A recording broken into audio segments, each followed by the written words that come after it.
Voy a hablar unos minutos, voy a presentar un tema y les permito hacer preguntas. Paso un siguiente tema, otra ronda de preguntas y un tercer tema y otra ronda de preguntas para que sea más interactivo. ¿Se entendió? ¿Les parece bien? Bien, preguntas, no discursos. ¿Tenemos de acuerdo? Bien. Voy a hablar sobre extractivismos y violencias. El primer punto para abordar las relaciones entre extractivismos y violencias es tener claro qué quiere decir extractivismos. En ese primer punto, los extractivismos son plurales. Los extractivismos no son solo en minería o en hidrocarburos, tal vez los más conocidos, sino que al ser apropiaciones masivas de recursos naturales para exportar, también incluyen otros sectores, como por ejemplo, agricultura y ganadería, forestal, pesquero. Entonces, los extractivismos son plurales. Esos extractivismos tienen múltiples impactos locales que yo entiendo que ustedes ya conocen. Por ejemplo, aquí, derrames de ductos de petróleo en la Amazonía. Son impactos locales en el lugar, en el territorio. Esos impactos locales implican violación de derechos, que asumo que todos ustedes ya conocen esos casos, que van desde pérdida del agua a desplazamiento de comunidades. Entren.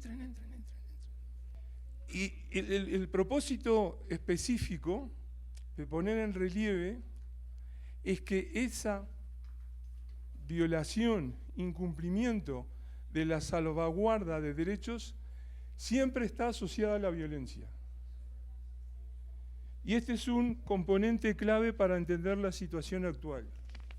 Entonces, estos son impactos locales. Pero la violación de derechos y la violencia va más allá del impacto local. Entonces, un aspecto importante en el análisis de los extractivismos es diferenciar entre impactos locales y efectos derrame. Los efectos derrame no son locales.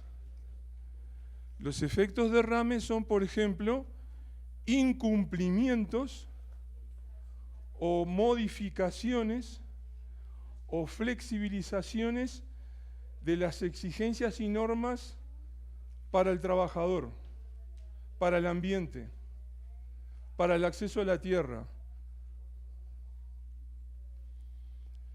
Por lo tanto, los efectos derrame operan sobre las políticas públicas que permiten que vengan nuevos extractivismos. Un ejemplo en muchos países es el gobierno que decide flexibilizar las normas de inversión para atraer nuevas inversiones mineras o petroleras.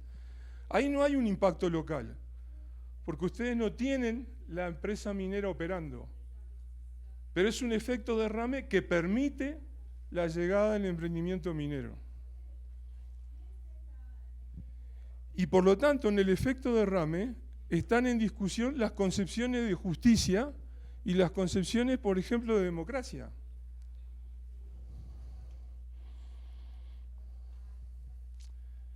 Por lo tanto, primer punto importante, impactos locales y efectos derrame son dos cosas distintas, asociadas, vinculadas, articuladas, pero distintas. Entonces, primera sesión de microscópica sección de preguntas. ¿Hay preguntas de esto? ¿No hay? Seguimos. Magnífico. Son distintos. ¿Quedó claro?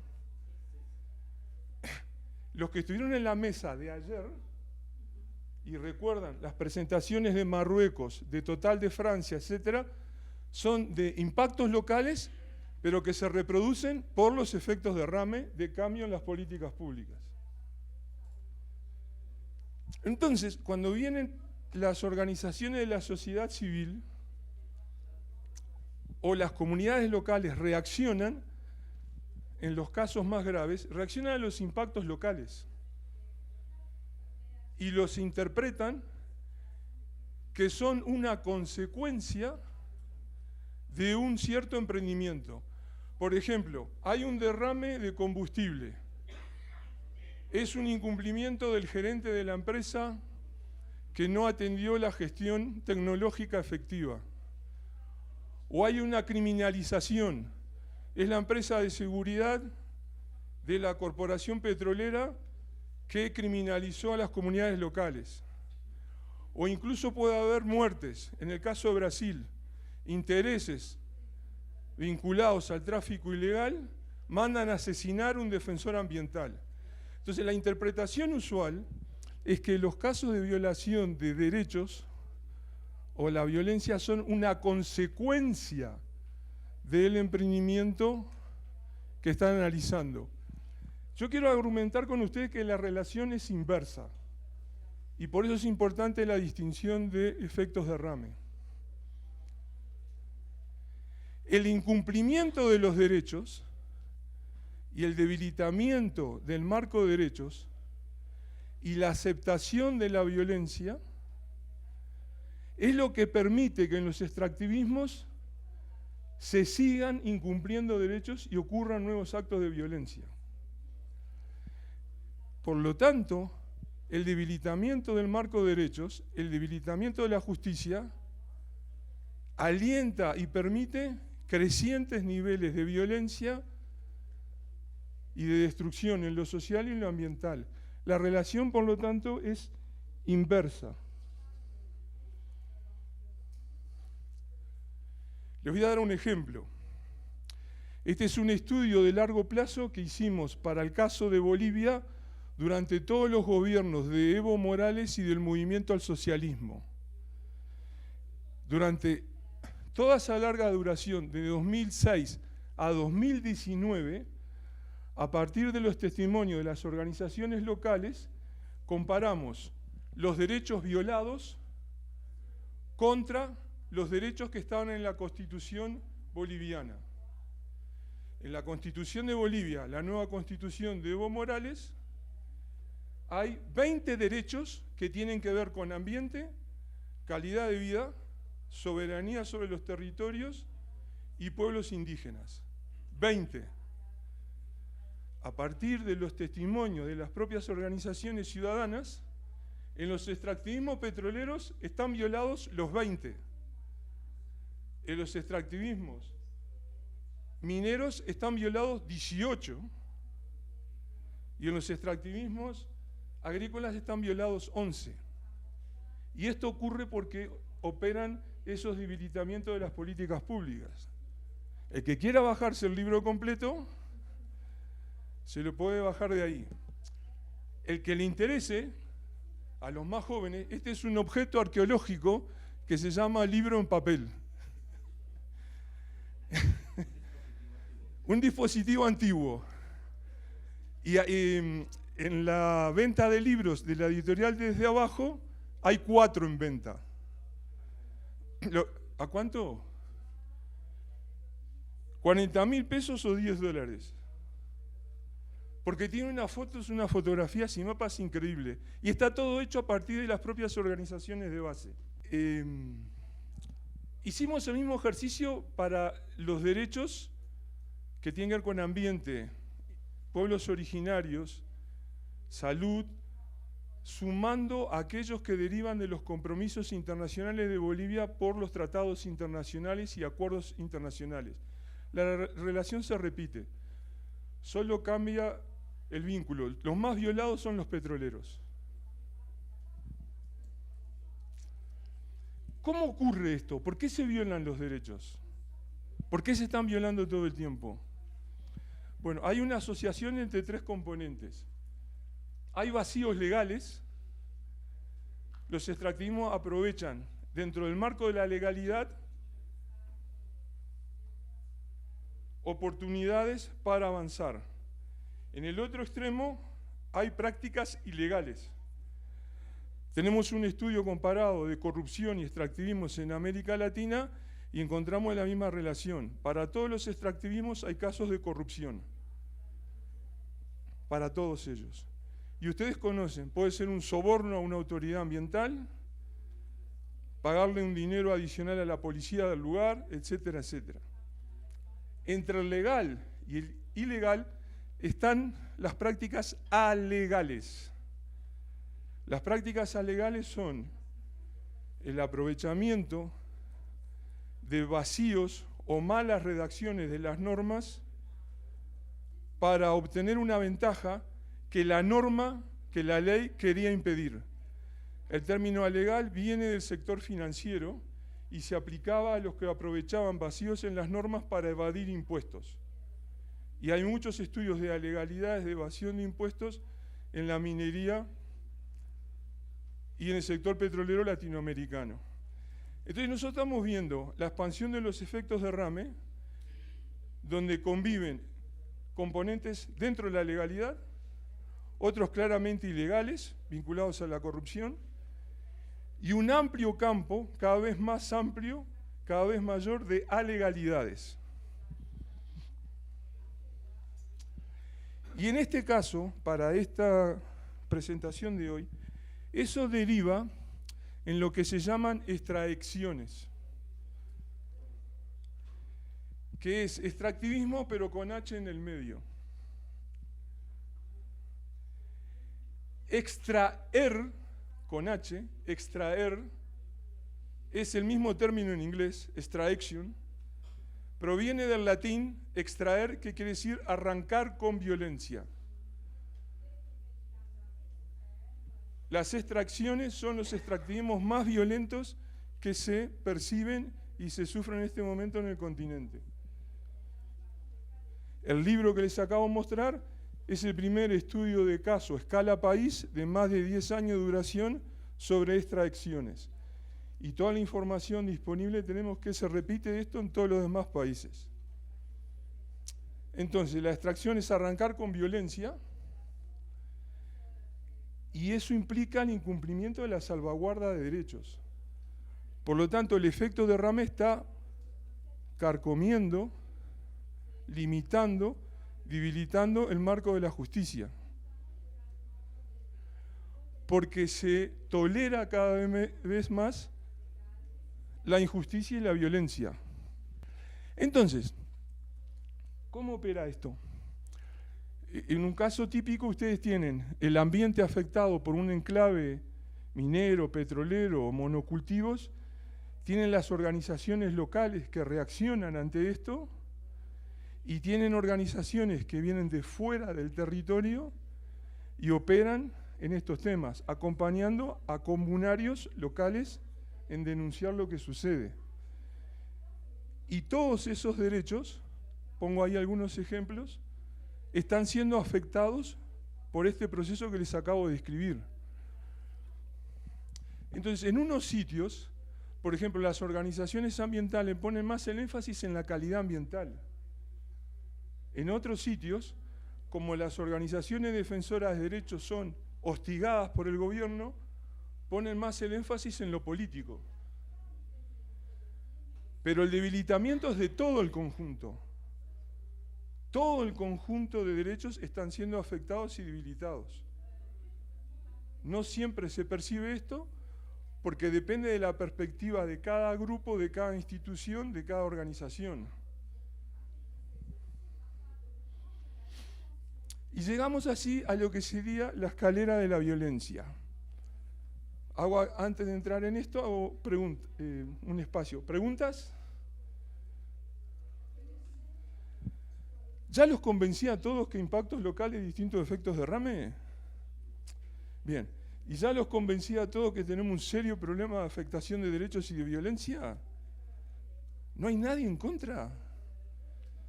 ¡Qué fantástico! Entrar a las 9 de la mañana. Carlitos, ¿tenés alguna pregunta? Para las comunidades afectadas por ese tipo de extractivismo, ¿existen otro tipo de extractivismos en las cuales se ven afectadas las comunidades? Ejemplo, los extractivismos académicos? Eso lo voy a mencionar en la mesa redonda que tengo a las 11, porque tengo poco tiempo. Yo estoy totalmente en contra, enérgicamente en contra, de usar el término extractivismo porque es sexy y es cool para todo. Entonces usted tiene extractivismo académico, extractivismo del conocimiento, extractivismo financiero, extractivismo urbano, extractivismo de la música. Entonces, ¿qué sucede? Cuanto más cosas son extractivismo, más se diluye esto, porque todo es extractivismo. Y hay otro problema aún mayor. Si todo es extractivismo, se me hace cada vez más difícil hacer alternativas a los extractivismos concretos de minería, monocultivo, o petróleo, o pesquería, porque todo es extractivismo. Entonces, hay un problema con una parte del ámbito académico y una parte de las organizaciones ciudadanas, que como es sexy esto de ahora, todos hablan de extractivismo, todo es extractivismo. Y en paralelo, en el debate político partidario, usted tiene por derecha y por izquierda que sostienen lo mismo. Entonces, si todo es extractivismo, el campesino que planta papa y tomate para comer también es extractivista. Entonces, si usted planta papa y tomate para comer, yo no lo puedo criticar, tampoco puedo criticar a la minera.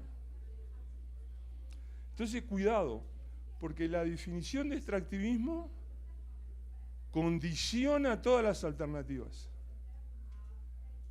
Todas las alternativas. Usted va a hacer alternativas al extractivismo, depende de cómo lo defina. Escalera de la violencia. Vamos subiendo escalón por escalón en el incumplimiento de los derechos humanos. Entonces ustedes tienen en América Latina derechos que se incumplen y no pasa nada, se han naturalizado. Por ejemplo, trabas en el acceso a la información, trabas a la participación, ocultar los impactos sociales y ambientales. Y es de lo más común y se tolera. Indefección judicial, hostigamiento a las organizaciones ciudadanas. El caso ahora dramático de las organizaciones en Ecuador. Tienen lo mismo repetido en Perú y ocurrió en el pasado en Bolivia. Por ejemplo, interviene el gobierno a las organizaciones ciudadanas, les congelan sus cuentas en el banco y demandan a los líderes como terroristas. Y acá tienen ejemplos. Esto es lo que se llama una draga china o dragón chino operando en la región del Madidi, en el norte de Bolivia, para extraer oro. Y ustedes tienen acá incumplimiento de derechos ambientales, incumplimiento de la normativa de evaluación y licenciamiento ambiental, invasión de territorios, desplazamiento de comunidades, manejado por capitales chinos para enviar oro a Medio Oriente, la India y China, dentro de un parque nacional y dentro de territorios indígenas. En el medio de la nada arman estos monstruos. Represión policial, poco tiempo atrás, en el sur de Perú. Los comunarios protestan contra un emprendimiento minero, mandan a la policía, al ejército, hay algún herido y cada tanto hay algún muerto. Tráfico de personas, especialmente niñas y adolescentas, para la minería ilegal de oro en el sur de Perú. Esto que está aquí, los traductores, vamos a ver cómo traducen esto. Estos se llaman prostibares. Entonces, ustedes ven en este extractivismo que no es solo el impacto ambiental, porque tienen el tráfico de niñas. Y no pasa nada. Y la escalera de violencia sube y ustedes tienen los casos más agudos. Criminalización, raptar a un dirigente, darle una golpiza, una paliza, la represión e incluso los asesinatos. Y acá tengo ejemplos. represión militar policial en Ecuador contra la minería ilegal. Entonces el extractivismo se vuelve cada vez más violento. Las comunidades o los grupos locales desean defenderse del extractivismo, llega el ejército, llega la policía y es más violento. Pero este debilitamiento del marco de derechos y de naturalización de la violencia también penetra en las comunidades.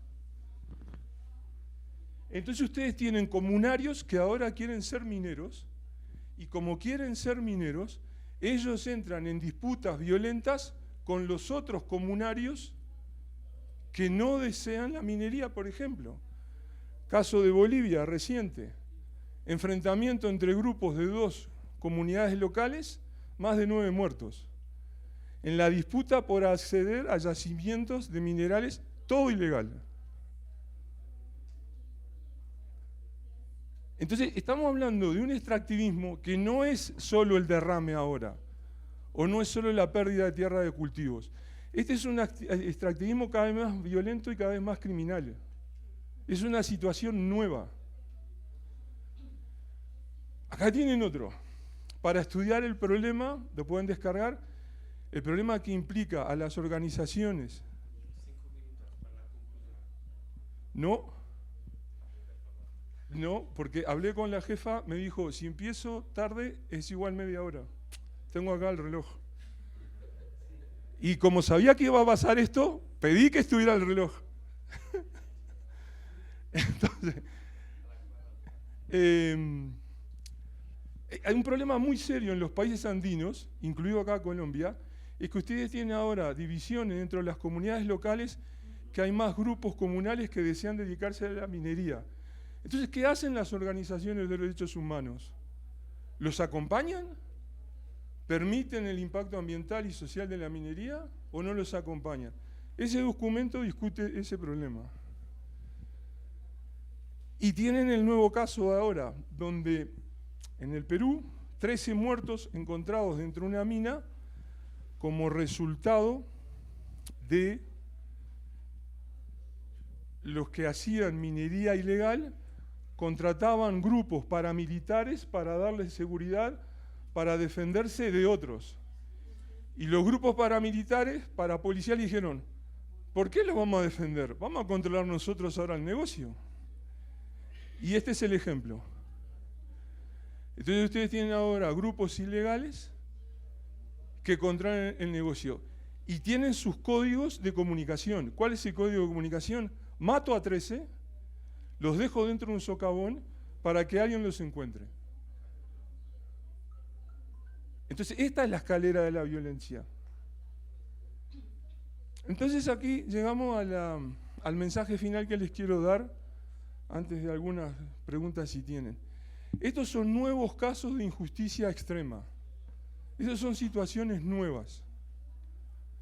Por lo menos para mirada del extractivismo en la explotación de los recursos naturales. Se incumplen los derechos, hay una creciente impunidad sobre esto. Ustedes no han visto, nunca ningún ministro renunció o fue a testificar a un congreso por alguno de estos casos. No provocó ninguna crisis política en ningún país. La violencia es creciente e implica un nuevo tipo de minería cada vez más criminal, por lo tanto más violenta, asociado a otras redes de corrupción e ilegales como el narcotráfico. Y lo más grave es que esto penetra en las comunidades, porque hay comunarios, sobre todo los más jóvenes, que dicen, yo quiero ser minero porque quiero mi dinero, quiero mi moneda. Y hay una resignación, una aceptación y una naturalización de la violencia. El gobierno de Dina Boluarte en Perú no cayó por los 13 mineros muertos. Y amplios sectores dentro de los espacios urbanos de las grandes ciudades creen que estos son conflictos de los indígenas o de los campesinos que están en lugares alojados en el campo. No les importa. Entonces tenemos un serio problema de vacío moral. No es que la gente sea mala, es una indiferencia creciente que gana a amplios sectores de la sociedad. Y el vacío moral derrumba las propias ideas de justicia. Entonces, ustedes ahora tienen que batallar por la denuncia de la violencia en los extractivismos y al mismo tiempo batallar para insistir en que eso es injusto y es intolerable y que es inaceptable. Entonces, la idea de efectos derrame y de esta injusticia extrema desemboca en esto. Las reformas a los extractivismos son buenas. Ganar en un caso a una empresa es tal vez útil y necesario, pero no va a resolver esta dinámica de fondo, que es mucho más grave, al menos en mi interpretación, seguro que estoy equivocado, pero me parece que es más grave de la que mucha gente asume. Muchas gracias.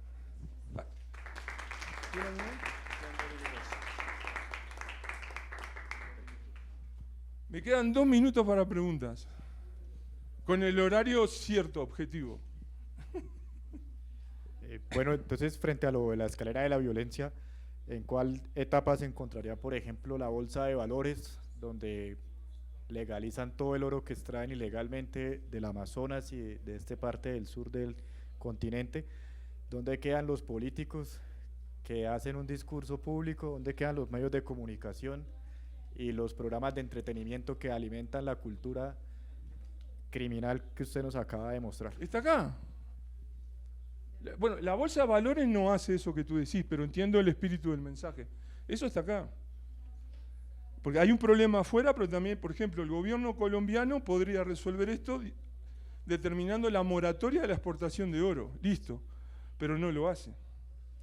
Entonces el gobierno colombiano, por ejemplo, hace una moratoria sobre la comercialización de mercurio para el oro.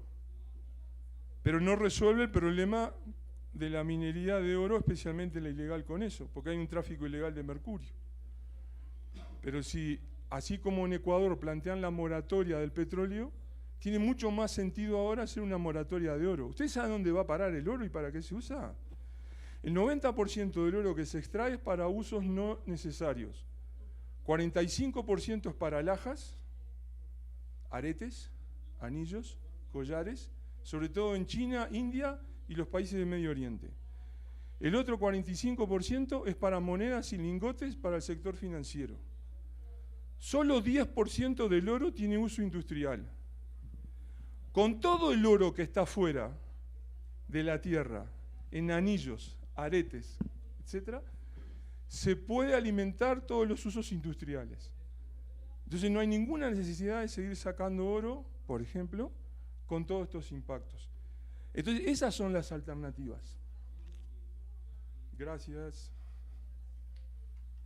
¿O tenemos más? La última pregunta. La última. Ahora tenemos más. Aprovechen, aprovechen. Cordial saludo, de verdad que agradecer mucho el nivel de profundización que a veces nos falta en los territorios frente a los temas de extractivismo y sus impactos.